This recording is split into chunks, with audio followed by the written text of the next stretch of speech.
With the Nifty just a couple of hundred points shy of its lifetime high, India Today Group's global business editor Udayan Mukherjee spoke to market guru Vijay Kedia of Kedia Securities about the way ahead. Listen in to what the ace investor has to say about his preference for small and mid-cap companies. How has it been for small caps? Because a lot of small cap portfolios over the last 1 year have not done very well. Things have started improving now, but what's been your experience over the last year or two with small caps? Udayan, thank you very much for having me, first of all. I am very happy with the small and mid caps where I am investing.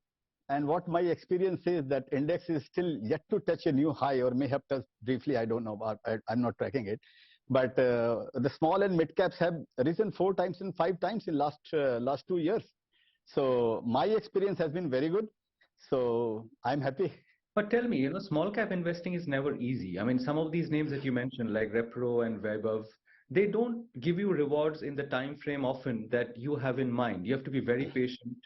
How do you approach some of these names which do not actually start giving you returns in a 2-3 year time frame? Do you stay the course and wait for the story to play out, or do you cut some of them out of your portfolio? I mean, what is the balancing act between for some of these names which are not quite multi-baggers soon after you buy them?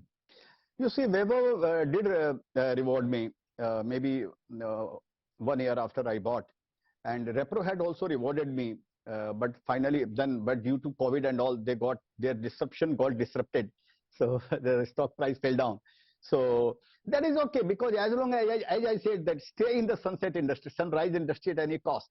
Cost could be high and cost could be low. Stock may perform, stock may not perform, but as long as the story intact, as long as you believe that the sun is still rising, so it's okay. Sometimes sun is in the clouds, sometimes it is in the open.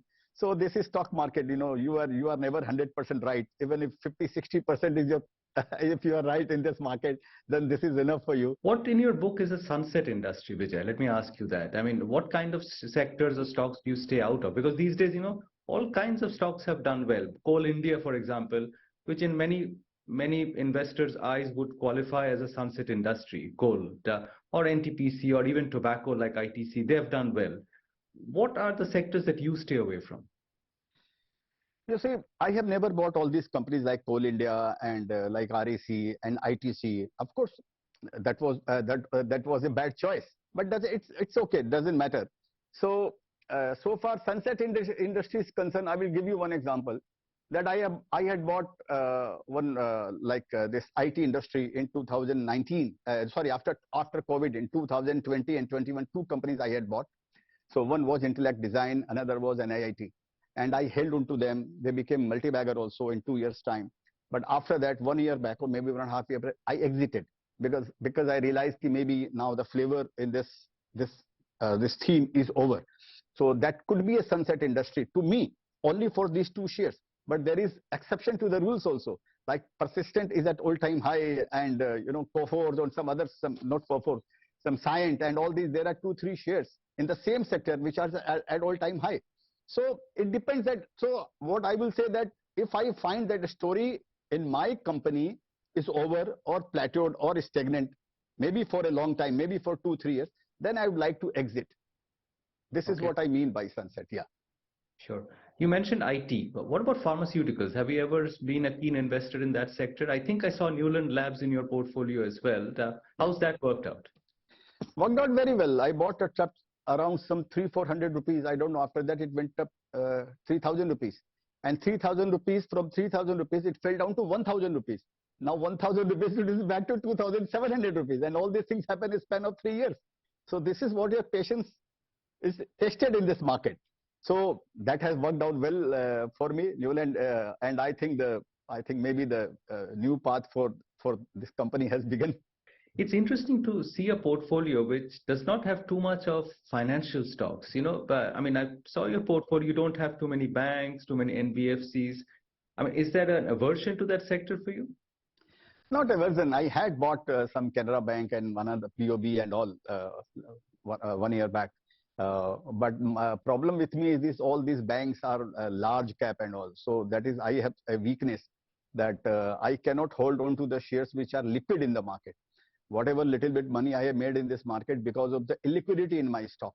because that stops me from selling whenever market is falling, And suppose if I feel that index is going to go down, say 10% from here, then it's a temptation that you can sell your shares in the market in spite of having a bearish view. You don't sell, so that temptation, I cannot resist to that temptation. So I have to sell. So that is why liquid shares I don't buy, and that was the reason that And second thing, this BFSI or mainly these banks and all they are very slow shares. There is no thrill. So that is, I want some. I buy some shares which are really they should have growth and they should have fluctuation.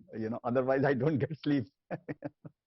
No, that's a strange one. But you're not a trader, Vijay, are you? I mean, do you do futures and options? Because you said thrill and stocks should go up and down. I mean, do you trade actively? No. I don't trade. I am just sitting like an elephant or whatever you call it, like a camel, as they say. I don't trade, but it gives me thrill. Oh, today it has gone up 100 rupees, then next day it's falling 50 rupees. So, it makes me feel that I am alive. Like suppose, something is happening. Although I don't take advantage of that, I don't sell them at at any level unless I have turned bearish in the company, which very seldom it happens. I don't sell them. Mm. Now, since you mentioned that when you have a view that the market might fall 10%, you're tempted to sell large cap companies. What's your view now in the market, Vijay? I mean, if you had liquid large cap shares, would you hold them today, or would you be tempted to sell them after the recent rally? No, I do not have any large cap shares so far. I remember now. So all are mid caps only. If you had them.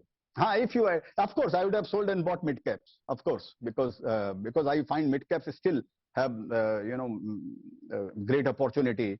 Udayan, I don't work or don't invest on the base of technicals and all.